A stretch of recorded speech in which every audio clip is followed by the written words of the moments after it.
Allez, c'est parti les potes, on attaque du coup l'analyse de Telegram et Ton. Donc je vous mets en description et dans le chat la documentation utilisée. Donc on avait fait une analyse de Ton. Ce qu'il faut savoir, c'est qu'à la base, c'est une chaîne qui a été créée par Telegram, avec une grosse ICO, une des plus grosses ICO de l'histoire d'ailleurs. Sauf que direct le régulateur SEC leur est tombé dessus, donc ils ont dit allez vas-y, laissez tomber, on avorte le projet.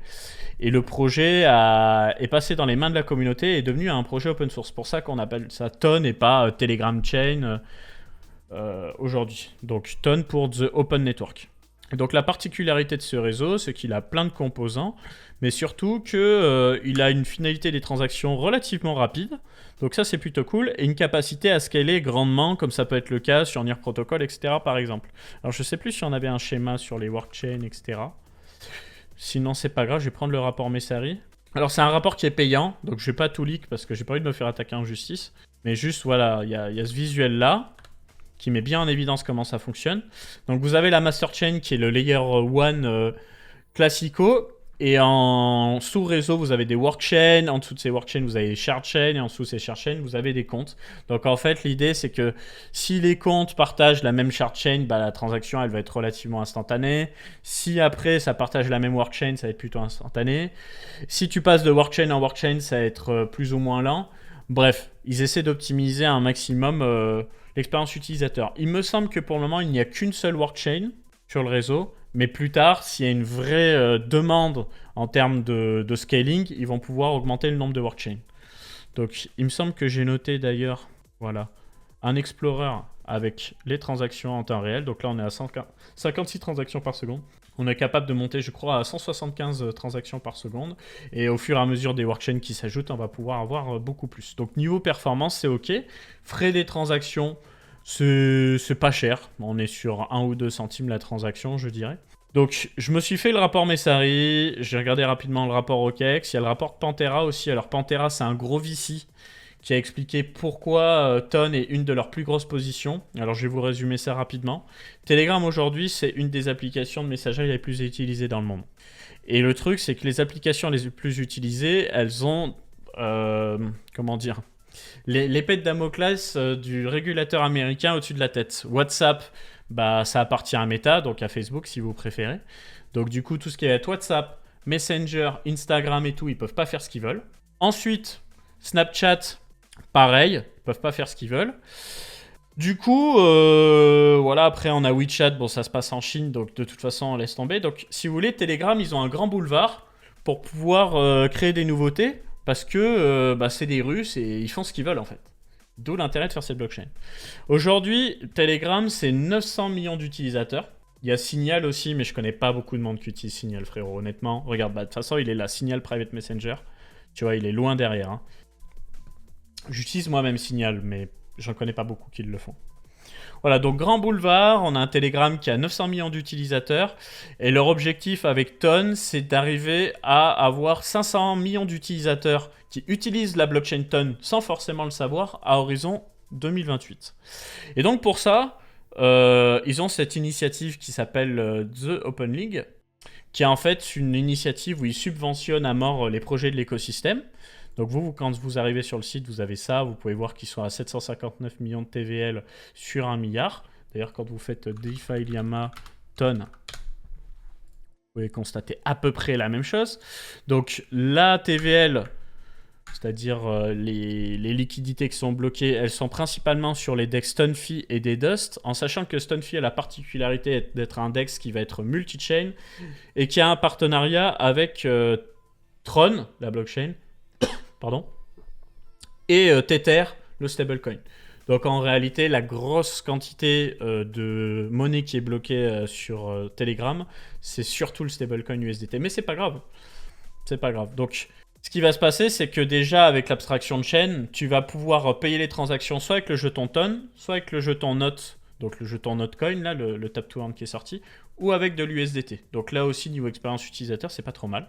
Et il y a plusieurs wallets qui sont proposés sur Telegram. Et ben du coup, je vais faire une trêve de bazardage et je vais vous montrer un petit peu comment on installe la wallet sur Telegram. C'est assez simple. Donc déjà, il faut un compte Telegram. Moi, j'en ai créé un nouveau avec un numéro virtuel. Ensuite, vous pouvez, par exemple, il y a plein de façons de le faire, mais vous pouvez taper wallet. Vous avez l'application officielle wallet.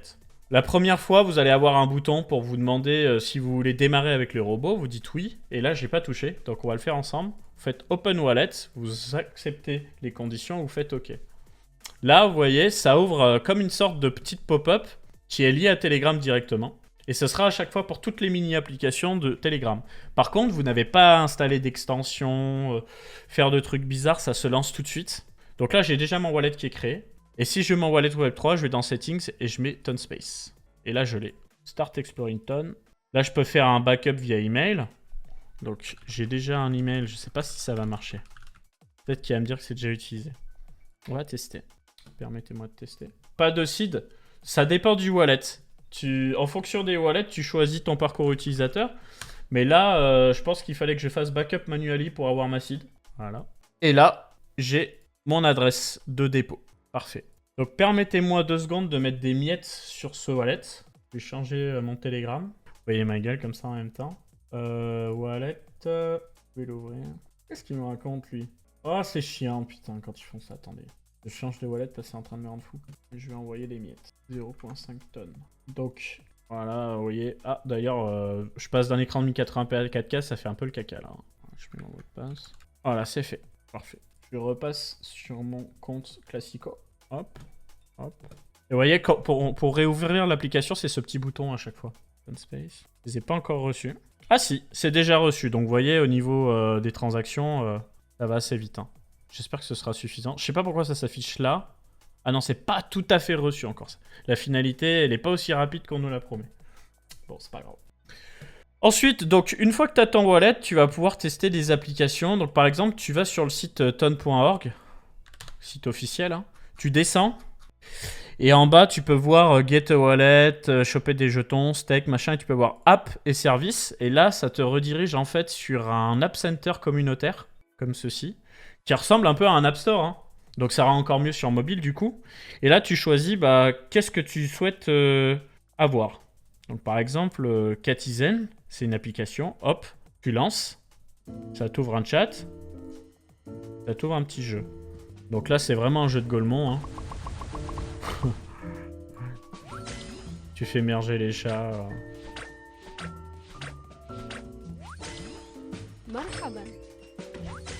Bref, le but, c'est de générer de la monnaie.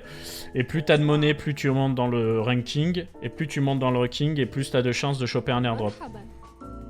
Et après, t'as plein d'actions, t'as du earn, feed, etc. Bon, je ferme parce que ça me casse les oreilles, honnêtement.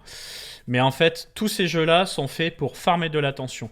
Prendre votre temps, générer des actions on-chain, etc. Ce qui fait que ça crée plein de wallets, ça fait plein de transactions on-chain, et ça permet de booster les stats à mort. Et à chaque fois, tu prends n'importe quel jeu de l'écosystème. Regardez, je reviens sur l'App Center. C'est vraiment d'une violence. Tu vas dans Play to Earn, t'as Notcoin, Katizen... Il y a aussi, comment il s'appelle, pardon, Hamster Combat. C'est une folie. Hein. C'est une folie, les stats. Regardez, on va retourner sur Twitter. Katizen. On est à 2 millions d'abonnés. Yob Let's Set. Hamster Combat. On est à 12,4 millions d'abonnés. Notcoin. On est à 1,7 million d'abonnés. Pourquoi? Parce qu'en fait, ce store de mini-applications, il existait bien avant.